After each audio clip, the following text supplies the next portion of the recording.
Just gonna quickly slip in here before this starts.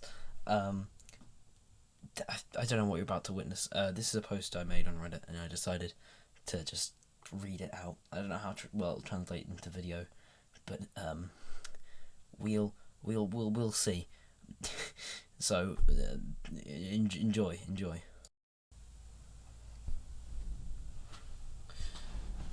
I thought there could be no greater invention than the NPC Nazim.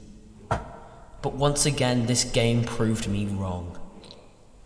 I wept when I was traipsing through Saltzheim, off to beat up another warrior, when I found the Lusty Argonian Maid Volume 2, and I was struck by the sublime, effortless way it captures the reader. This is my full analysis of Act 4 Scene 3 and Act 7 Scene 2. Chapter 1. Characters. Starting off with the characters' names. Lifts her tail represents her willingness to be the best maid in all of Nirn. It presents her immediately as a submissive character, but yet she has a headstrong and brash nature, which is given binary opposition of the character of Crantius Colto. Crantius in Hindi means revolutionary, which is telling of Crantius's breaking down of gender boundaries throughout these extracts. In the quote, "You must use your hands," it shows that Crantius has no qualms letting women do the same jobs that men do. Hence, he is revolutionary to the societal norms of Skyrim changing over the course of many years. The reason that Lifts her tail represents a perfect opposition to Crantius is that she is at some point submissive, like in the quote, "But what if the mistress catches me?" But all others headstrong, like in the quote, "You wish me to lead the loaf?" It shows her as a more direct character. This is binary opposition to Crantius, because he, besides being an ambassador for women's rights, he has also much anger at some points than Lifts her tail, which opposes her submissive nature. An example of this is in the quote, "Is that all you've come here for?" It shows he is quick to anger in some cases. This is excellent writing. It shows so much, yet we glimpse so little of the play. Truly one of the greatest works of literature for another 4 years. Curio is a genius. Throughout these extracts, there is a theme of large things, from large spears to loaves of bread. There is certainly an affinity between these artifacts and the larger narrative. The theme of large things is representative of the larger story of Tamriel.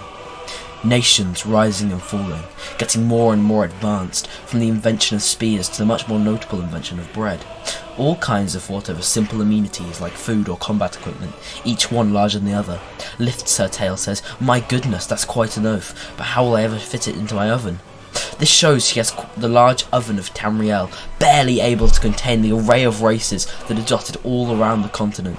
Is Tamriel's oven big enough? No, of course not. But as an oven warms bread, the oven of Tamriel will warm the hearts of Nords and Argonians alike. Curio writes the themes of this book so expertly. There is so much nuanced detail to this story that is honestly incredible, that no one man could have written it. It is so beyond the reach of comprehension that I can't even begin to understand the wondrous beauty of these two extracts. I can't even begin to think about the whole play put together. Truly a marvel would it be. Chapter 3. The Romance. There is a strong romance between the two titular characters. There is a passion that burns within both of them, so strong that I doubt even the burning flames of Oblivion can part them.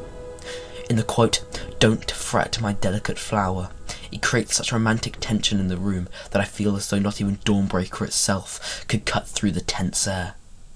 It is the greatest romance, I believe, in the entire history of fiction and human endeavour. Chapter 4. Conclusion. I bought Skyrim just for these books. I will buy The Elder Scrolls 6 just for these books. In all of history, I doubt we will see something better. Every Khajiit, every Dark Elf, Wood Elf, or anything similar will love these books. I give them a 10 out of 10. All other things pale in comparison to this masterwork. Curio deserves every ounce of respect for these incredible books. There is more to cover, but I feel it would take 4 millennia to decode it. 100 years into Apocrypha to learn its secrets. Truly one of the greatest things Bethesda and humanity itself has made in its whole history. What did I just